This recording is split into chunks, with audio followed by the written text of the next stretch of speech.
बिस्मिल्लाहिर्रहमानिर्रहीम। Dear students, आज हम बात करते हैं functional classification of joint. Functional wise जो क्लासिफिकेशन ऑफ जॉइंट्स हुई है इस पे डिस्कशन करते हैं। फंक्शनली हमारे पास 3 क्लासों में जॉइंट्स को तकसीम किया गया है। फर्स्ट वन है साइन आर्थरोसिस जो कि इमूवेबल जॉइंट से कहते हैं। सेकंड नंबर है एम्फिआर्थरोसिस जिसमें स्लाइटली मूवमेंट पॉसिबल हो, और थर्ड नंबर जो है डाया आर्थरोसिस जो कि फ्रीली मूवेबल जॉइंट है। फर्स्ट बात करते हैं कि साइन आर्थरोसिस जॉइंट कौन से होते हैं।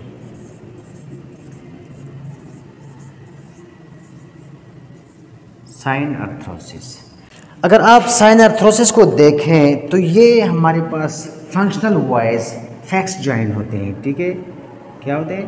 फैक्स जॉइंट, यानी कि there is no moment edge पर, कोई मोमेंट्स में नहीं होती। ठीक है, ये फैक्स जॉइंट होते हैं। अगर आप इसका स्ट्रक्चर देखें तो ये टफ फाइब्रस टिश्यू से बना होता है। टफ फाइब्रस टिश्यू से बना होता है।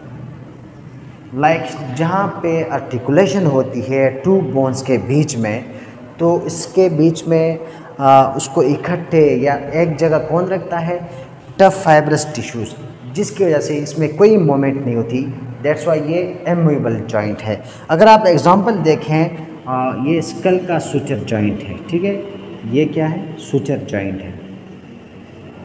इस सुचर जॉइंट में किसी किस्म की मोमेंट नहीं होती। क्यों?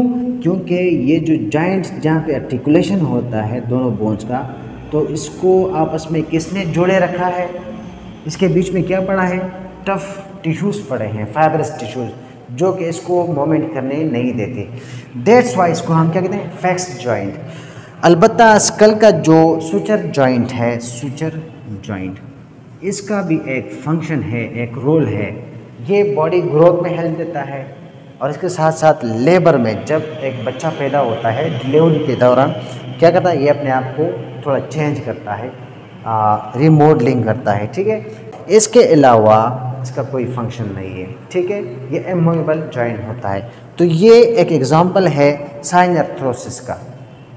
और सम टाइम ये जो बोन्स का के एजेस हैं, जो साइड हैं, तो ये एक दूसरे के अंदर घुसे हुए होते हैं। फॉर एग्जांपल इसको आप जूम करके देखें तो ये इस तरह होता है। ये एक बोन आया है, ठीक है, तो यहाँ से जो दूसरा बोन आया वो इसके अंदर इस तरह घुसा हुआ है, राइट,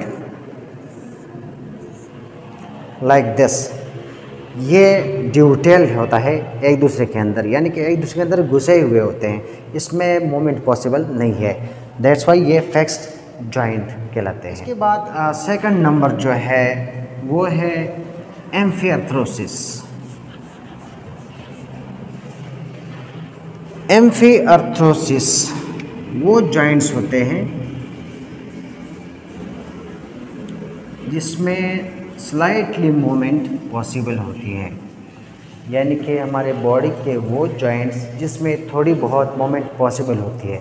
जिस तरह हमने बात की थी कि कार्टिलेजिनियस जॉइंट में क्या होता है? स्लाइटली मूवमेंट परफॉर्म होती है। तो ये एम्फिआर्थरोसिस क्या है? कार्टिलेजिनियस जॉइंट है। इसके बीच में जहाँ पे आर्टिकुलेशन होती है, तो उसके बीच में एक कार्टिलेजिनियस डिस्क पड़ा होता है, एक पेट पड़ा होता है, जो इसको क्या करता है? लिमिटेड मूवमेंट प्रोवाइड करता है।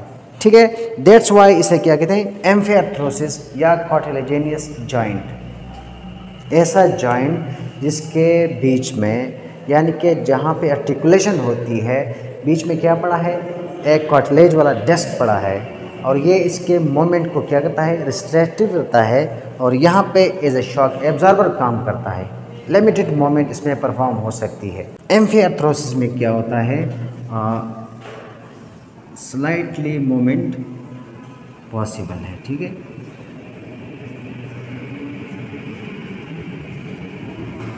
Possible like cartilaginous joint. अगर आप स्पाइन उठा के देखें तो इसका स्ट्रक्चर कुछ इस तरह होता है। ये एक स्पाइन है, ठीक है, और ये इसके वर्टिब्रे हैं फॉर एग्जांपल। तो इनके बीच में एक पेट पड़ा है कार्टिलेज का। ठीक है, ये कार्टिलेज का पेट यहाँ पे एज ए शॉक एब्जॉर्बर काम करता है।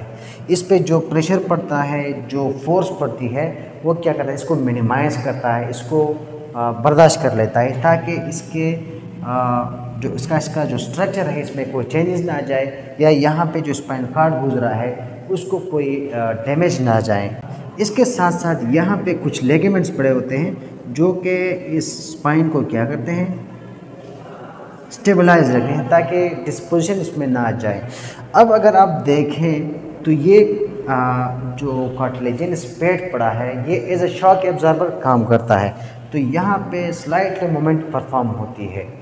अब इस पर अगर प्रेशर पड़ता है या स्ट्रेस पड़ती है तो ये इसको क्या करता है, मिनिमाइज़ करता है, कंट्रोल कर लेता है। और इस कार्टिलेज को स्ट्रेंथन कौन रखता है, इसको एक्स्ट्रा कोलेजन फाइबर जो है स्ट्रेंथन रखता है, ठीक है।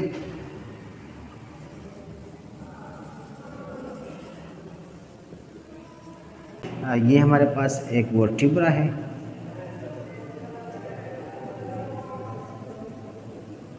ठीक है। इसके साथ ये हमारे पास क्या है, ये एक पैड ऑफ कार्टिलेज है या कार्टिलेजिनियस पैड है,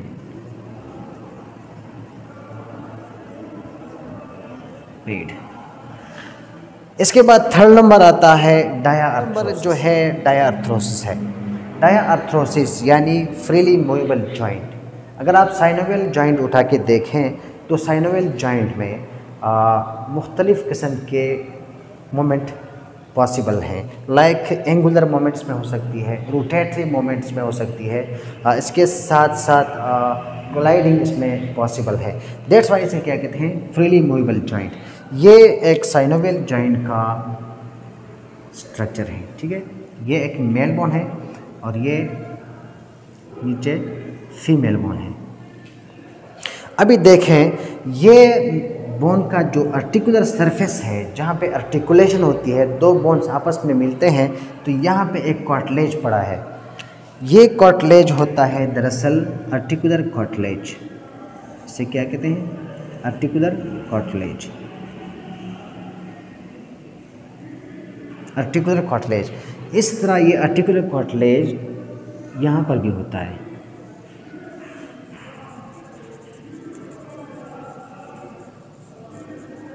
ये क्या है, ये आर्टिकुलर कार्टिलेज है। इस आर्टिकुलर कार्टिलेज के बीच में ये जो एरिया है, खाली एरिया, इसे कहते हैं साइनोवियल कैविटी। यानी कि एक साइनोवियल जॉइंट में एक साइनोवियल कैविटी होती है जो कि field with fluid, that's fluid called synovial fluid, right. तो इस खाली जगह को क्या कहते हैं, इस कैविटी को, इस गैप को क्या कहते हैं, साइनोवियल कैविटी, कैविटी, राइट। इस कैविटी में एक फ्लूइड पड़ा होता है, उस फ्लूइड को कहते हैं साइनोवियल फ्लूइड, राइट। क्या कहते हैं, साइनोवियल फ्लूइड।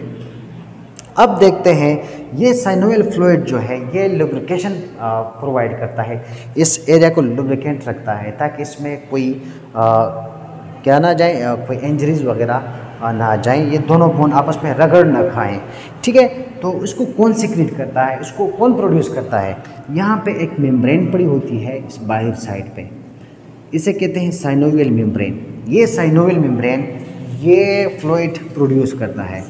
क्या करता है, synovial membrane produce synovial fluid, right, synovial membrane, right.